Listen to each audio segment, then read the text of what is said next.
good morning anyway, and it's great to have the chance to talk to yourself, Mary and Dympna. It's really good. And I just heard you there as we were coming in and chatting, saying, I heard you, Dympna, saying you're in Belfast 28 years. Yes, I came in 88. That's amazing. Yeah. I came in 88, and the first number of months were spent up in Louisville and Glen Road, because our house wasn't ready. We hadn't got a house. But I thought it was lovely, Mary, that we were asked to be a little community even from the beginning in Louisville. We had the small parlour. Yeah, when the others had their community meeting in the big room, we went into there was a small little room off the foyer, and we went in there. We said our evening prayer and we had a chat every night. So that was nice. That was lovely. Yeah, and Mary, then you're in Belfast even longer, are you? I came back to Belfast in 1980. That's 36 years. I was in college for 3 years in 1967 to 70. And then I went off to Maynooth, and then I went to England for a year, and then I went to Middletown for 8 years. And then I came back to Belfast. That's wonderful. So you're Belfast women through and through at this stage. Yes. And Mary went up to school, she'll tell you that herself, but when I was those few months up in the I used to go up to Poleglass every day, and I walked the estate visiting homes, and one day a man said to me, "Och, love," he said, "you can come to us for your Christmas dinner." He thought I was thought I was homeless or something. "You can come to us for your Christmas dinner." So there was that warmth there, and welcome from the very beginning. So where did the idea of having St. Louis Sisters in Poleglass come from? Well, when it was announced that Louisville was closing, I was already working in the school, in the Good Shepherd Primary School in Poleglass. So I thought it was only natural to go and live there. So I asked the housing executives. It was a new estate with 20,000. You know, it was growing every day and every week and every month. And there was one side of the estate kind of finished, and then they came over to our side of the estate. It's different. There's about maybe 15 or 16 different areas in the estate, so they're kind of little communities within the bigger community. And so I asked the housing executive for a house. Now I had to wait for over a year before I got one, but eventually I got it. But that's why I was going to Poleglass. Right.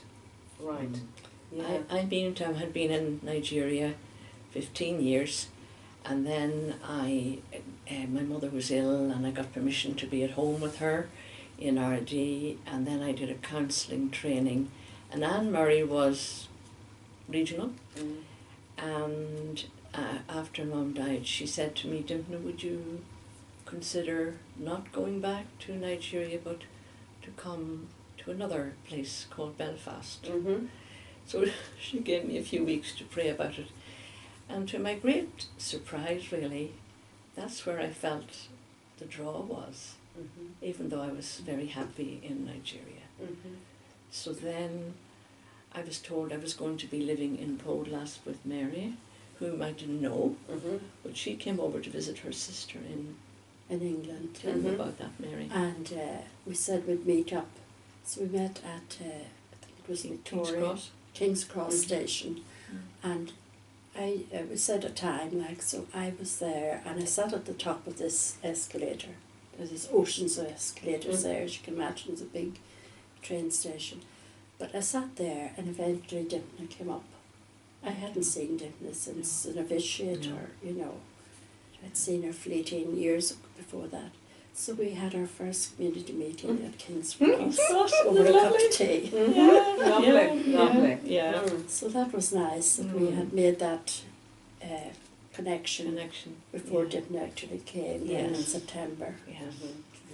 And what was your hope or vision for the community? Or it probably took a while to articulate that or to know, but what did you hope you would be there in Poleglass? Well, Vatican II were very much about being inserted among the people. That was the whole thinking at the time, not being separate, but just absorbed among the people. I think that was the thinking about everybody moving out of the Glen Road, Mary, wasn't it? Because when I was in Louisville, you know, the children, they passed by occasionally and they'd see this big house up on the hill and they thought I lived in a castle. You know, that was their perception at that time, you know. So it was good to come down and live among people. Oh, yeah, and still is. Still is. Wonderful, wonderful. Yeah. But Father Paddy McWilliams was the parish priest, and he sent, remember Mary, he sent a couple of men down with a big van to bring us up. So we went with the minimum of belongings, really. Beds, we just had beds. Beds, and we brought a big flask and sandwiches, and off we went, and they were smoking their heads off. Do you remember the men were smoking their heads off? So we gave them tea in the kitchen. That was the first. Yeah, because the electricity wasn't to be switched on to the afternoon. Right. You know, and they were whispering, you know, they've no kettle. All these things were coming in the afternoon. They were noticing, you know. You know. And do you remember, Mary, we put up the curtains, the old curtains from Louisville. Yeah. They were at half-mast because they weren't suited for our windows. Well, I brought mine from my bedroom and they were long ones, so I said they'd probably fit the living room, but they were all in a bag together, and Barbara gave us some from the thrift shop. You know, and they were shorter ones that would fit the bedrooms. So in the afternoon I was in the kitchen doing something, and I was upstairs, and Harry McLaren, who worked in Louisville, he came up to help us put up some curtain rails and do a few odd jobs. And he called me in, and they were at half-mast, these curtains. And I just laughed. I called Dympna down because it's time for a laugh, because it's all serious before that, you know. Yeah. So we had a good laugh, and then I showed them the ones, you know, to put up, so that was grand. Two lovely ladies, Anne Fee and Kathleen Newton, had already been in the house and cleaned it and lit it was one of those, what do you call them? Glass boilers, fire. And they had lit the fire, and they had done that quietly before we arrived. So that was part of the spirit of the place. And the welcome, The welcome, yeah. And cleaned the cupboards, kitchen cupboards. Cleaned the cupboards for us, you know. You know, so That was because great. it was a new house and there was nothing in it, not even wardrobes or anything. We had a few shopping expeditions. Yeah, Maybe. it was a steep learning curve because we didn't even know where to go at the time. Net curtains were in fashion, and we didn't even know. We went out one Saturday and we went to one or two shops, and they said you should be going to Harry Corrie's. You know, so we ended up then Harry Corrie's. We're fine. We were able to get the net curtains. And then the other curtains, well, they only came eventually, you know, after a year or two we got sorted out with the curtains. Yeah, You know. it was all very enjoyable. Yeah. It really was. And then the children began to come to the house, the kids, and some of them knew Mary in school, of course, and they were fascinated with these two living, you know. And they'd say, coming up to Christmas, Mary, maybe they said to us, did you get your Christmas clothes yet? They always got new clothes for Christmas. Did you get your new Easter clothes yet? And we'd say, well, not yet, no. That's it, mine were up on the wardrobes this last year. We used to take them in, and remember Clean, used to say, can I wash your dishes? Yeah. She'd get up on a stool. She loved the suds.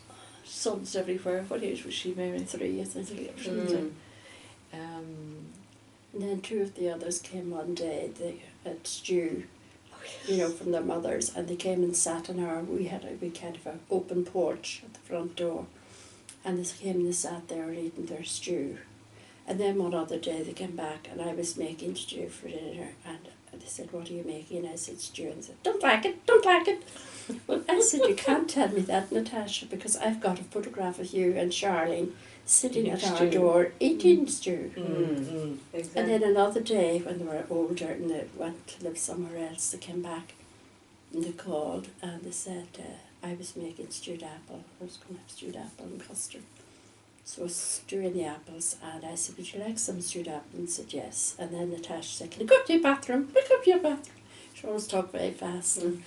And I said, oh yes. And then she came down, lovely bathroom, lovely bathroom. And it was a soap. I had a wee glass jar with soaps in it. That's what she liked. I said, what do you like? And then we came to the custard and apple. Charlene said, I'll have banana and apple, and Natasha said, not banana and apple, it's custard and apple. Well, I said, if Charlene wants banana and apple, they're married now with children. Yeah. she can have banana and apple, you know. Great. So it was very funny. Yeah. So you were in the school I was in this the time, school, yes. and obviously a presence. And was that the idea for you, Dympna, that you'd be a presence with the people? And you see, I have been teaching, as you know, in Nigeria and other places. But Anne Murray said to me, you know, and she said, you know, Dympna, I think going to Poleglass, it might be very helpful, more helpful instead of going into St Genevieve's, which would have been secondary level for me. She said, if you would work in the community, that's what that's what you read. And Anne Murray doesn't say things unless she has thought them through. Yeah. So anyway, that was the end of my formal teaching career, though I did more bits and pieces afterwards. But so with the counselling and some retreat training as well, I suppose basically I did a lot of visiting, especially with to the homes that were troubled, you know. There were many issues at the time. This was the Troubles, you know. I remember being called to the house where a man had been, it was a punishment, but he was upstairs, his wife sent for me. He was upstairs probably bleeding, he had been shot in the legs. That kind of incident. I remember many funerals. Do you remember maybe the IRA funerals? Absolutely, yeah. And all the rows of Land Rovers that would be around because of security, making my way through all these Land Rovers to the wake. So there was a lot of bereavement, and Sister Imelda, who was across in Passion, and I set up a bereavement group, which used to be attended quite well.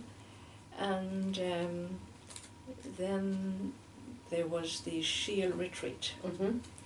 Fanula Nichil, we asked her to come, and she did training with Olive McLennan, who is now in my associates group and co-facilitator with Mary and her associates group.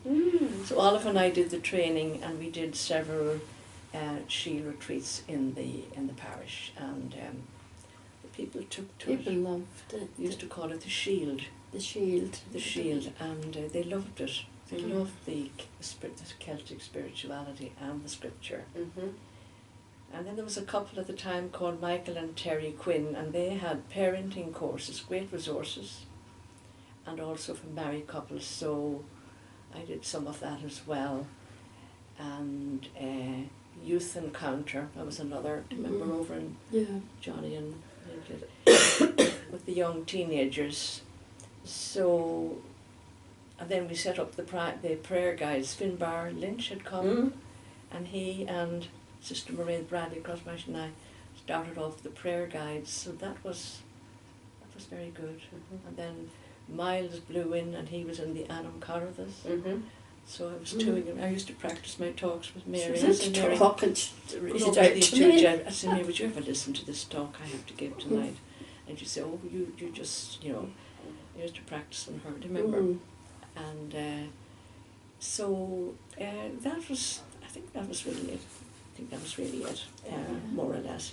But I think what I want to say most of all is that it was the presence. The presence among the people was the thing. I remember a man saying to me, if you had never come out of, if yous had never come out of Louisville, we would never have got to know you as individuals. That was a very spontaneous remark from a man on the street. So it was the living with them and among them, and the joy of that, and the sense of humour, and the support we got, Mary. Support we got, you know. Mutual support, visiting and being visited. I think that's really it. And I'm just thinking, as I'm sitting here and thinking, you know, I'm thinking of the congregation as it is now, and the reality of the different stages, the different areas are at. Like here we are in Ireland, still plenty of life, but aging and moving on. And then I think of other areas like Nigeria and Ethiopia and Ghana and that, and there are younger people and maybe more energy and that. But I'm wondering, just from your experience of starting in Poleglass, in a new place, and with a real strong desire to be among the people, Have you any words of wisdom? Like any learnings that maybe you found yourself saying, well, you know, if we were doing it again, I'd do it differently, or I'd do it exactly the same, or whatever? I would say really that, and I don't think either of us did it, Mary, but not to go in saying we're going to do this and do that and do the other, but simply get to know the people. Listen to the people. Welcome and them. respond to. Welcome them to your home. They don't be too nunny. They don't like nunny people. Yeah. Don't like nunny people at all. Mm. Have a sense of humour. Mm-hmm. Have endless cups of tea in their homes. Mm-hmm. And they with us. But there's always that, you know, thing of wanting to share, whatever, bit of prayer or listening. Listening was very important. Mm-hmm. Mm-hmm. Were you strongly linked with the parish, or was it more community development, or were you strongly linked with the parish, would you say? I would say the parish, Mary. Yeah. Mm. Parish. But Anne Murray said to me that because it was disadvantaged area, that I wasn't to be expecting to be paid. Mm-hmm. Mm-hmm. She said that to me at the very beginning. So for those years, it was entirely voluntary. Mm-hmm. Mm-hmm. And you stayed in the school, Mary. I know you were doing other stuff as well. I stayed in the school Uh-huh. till 2003. Uh-huh.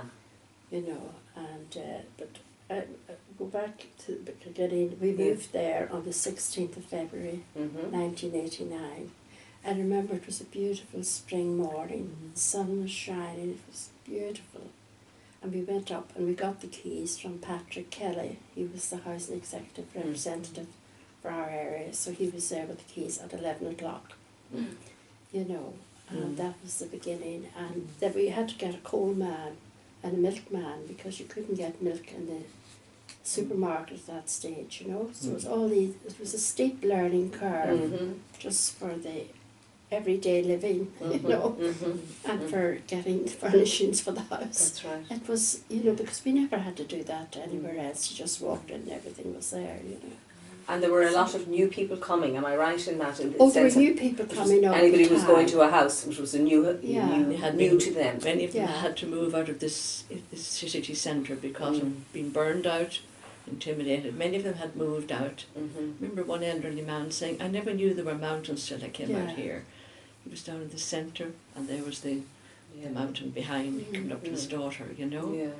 So, yeah, they were all, many of them were displaced really. Oh, absolutely. And I remember like I'd start off in September in school with 30 children that I had the previous year, took them on maybe to P2, say.